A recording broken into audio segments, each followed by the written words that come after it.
Vamos agora conversar com Sueli Araújo, ex-presidente do IBAMA, ainda sobre a fala do presidente Lula sobre a possibilidade de explorar petróleo na Foz do Amazonas. Seja bem-vinda, Sueli. Boa tarde para a senhora. Boa tarde. Senhora, tudo bem? É um prazer estar aqui com vocês. Está tudo bem. Todo nosso. A senhora acredita que foi, de fato, digamos assim, o presidente da República cruzou a linha ao falar isso? Foi uma pressão explícita aos técnicos do IBAMA? A gente viu a reportagem agora há pouco, assim vai na linha do comentário da Andresa, né? De que os técnicos ficaram irritados com esse puxão de orelha, com essa cobrança pública. Com razão, ficaram irritados, porque a autoridade máxima no licenciamento ambiental federal e no offshore, tudo é licença federal.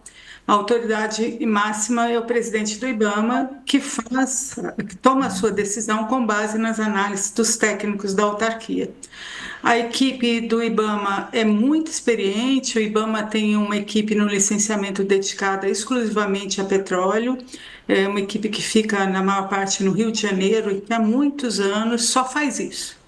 O IBAMA já deu mais de 2.000 licenças de perfuração offshore. Essa é uma licença de perfuração ainda, né? Não é de produção. Depois, se der tudo certo para a Petrobras, ainda vai ter uma licença no IBAMA ligada à produção, né? Eles vão ver se tem petróleo ainda, né? Mas esse tipo de licença só de perfuração, o IBAMA já deu mais de 2.000. Está negando uma e o mundo caiu, né? O órgão licenciador, ele tem o direito de falar não em algumas situações, e isso não está sendo entendido pelas autoridades, porque é realmente uma área muito sensível, com correntes fortíssimas. Essas correntes fortes aumentam o risco de acidentes, seja na perfuração, seja na futura produção. E é uma região com uma biodiversidade gigante, pouco estudada pelos brasileiros. Então, é uma série de fatores que levam a essa licença ser mais complexa mesmo. Assim, é compreensível essa demora. Agora, em grande parte, a demora é culpa da própria Petrobras. Essa é a minha opinião pessoal, que por inúmeras vezes nesse processo deixou de entregar as demandas do IBAMA. Carla, Andressa, vai você, Carla.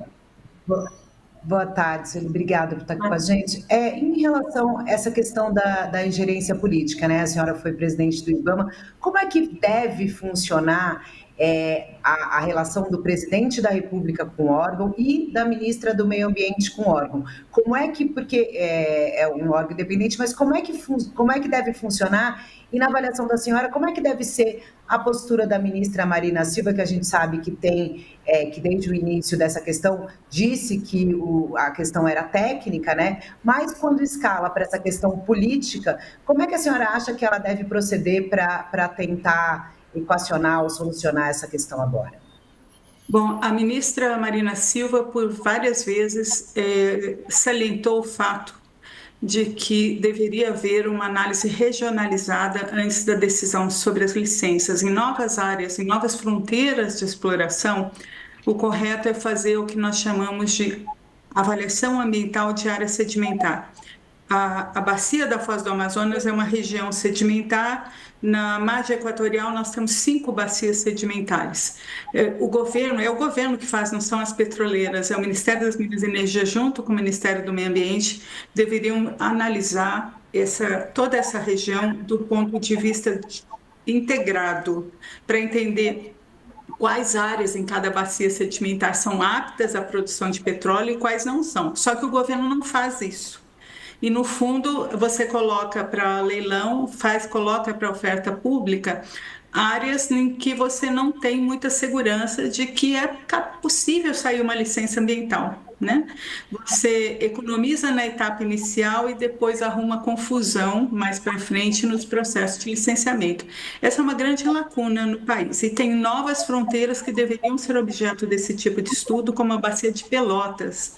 No leilão agora do dia 17 de junho da ANP, tem muitos blocos ofertados na Bacia de Pelotas e tem 47 blocos ofertados na Foz do Amazonas, gente. Leilão de 17 de junho. Esses blocos já estavam na oferta permanente e estão no próximo leilão. Então, a discussão do bloco 59 é com o IBAMA, mas do futuro do petróleo do país é com todos os brasileiros, e esse debate tem que ocorrer. Andresa. Eu queria que a senhora explicasse um pouco mais sobre essa biodiversidade que tem ali, até para que as pessoas entendam por que é que esse tema é tão polêmico, né? O que diferencia essa região das outras?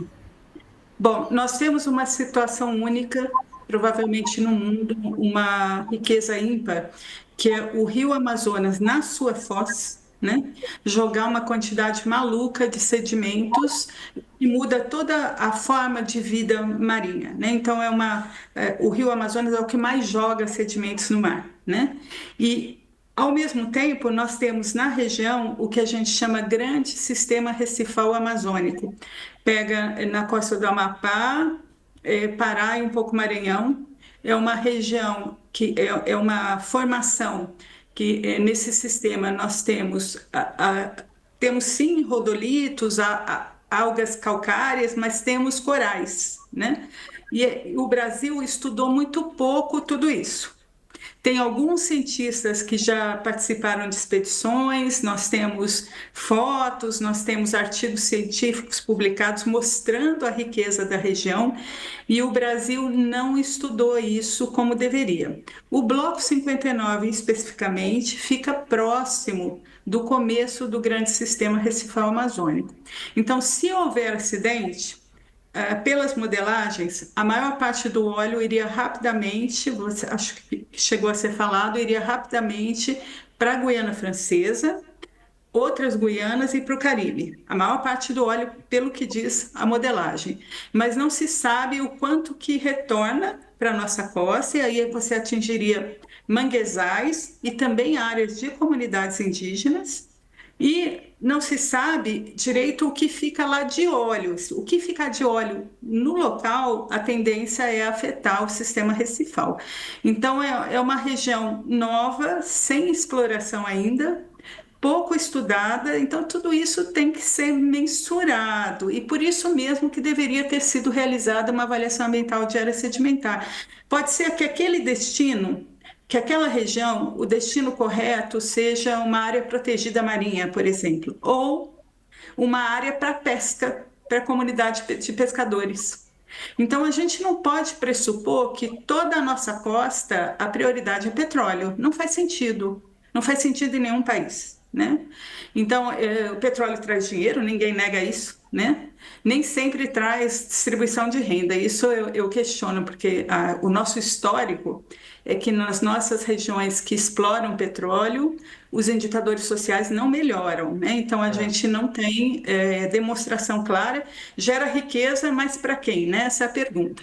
Pois é. De qualquer forma, a área de biodiversidade, a área biológica dessa questão toda, principalmente olhando o risco de acidente, é um desafio. Por isso que esse licenciamento é tão complexo.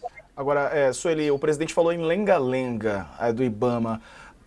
Lenga-lenga eu entendo como um corpo mole. Como é que a senhora vê isso? Existe, de fato, uma má vontade em relação a isso? Eu me sinto ofendida em nome dos servidores do IBAMA, que eu respeito demais. Eu tenho muito orgulho de ter presidido o IBAMA e tenho muito orgulho da equipe do IBAMA. E a equipe do IBAMA que está recebendo a chancela de lenga-lenga é a equipe, a principal responsável por derrubar o desmatamento na Amazônia, e essa queda do desmatamento tem sido o grande trunfo do presidente Lula como líder ambiental no mundo. E a equipe do IBAMA tem tudo a ver com isso. Então, eu realmente acho que nosso presidente, e eu sou leitora do presidente Lula e sempre votei no presidente Lula, o nosso presidente passou dos limites. Tá certo. Sueli Araújo, eu preciso encerrar, mas rapidinho, vai lá, rapidinho então. Uma pergunta rápida para uma resposta. Rapidinho, Diego. É porque quando ele fala lenga-lenga, tem muita gente no governo, quando critica o IBAMA, fica falando em ideologia do IBAMA. A senhora que conhece também bem o órgão, eu queria saber como a senhora responde a essas críticas, de que ele teria uma ideologia aí contra o petróleo. O IBAMA, tudo que ocorre de petróleo no mar foi licença conferida pelo IBAMA, tudo, né? Porque todos os licenciamentos de atividades econômicas no mar são do IBAMA.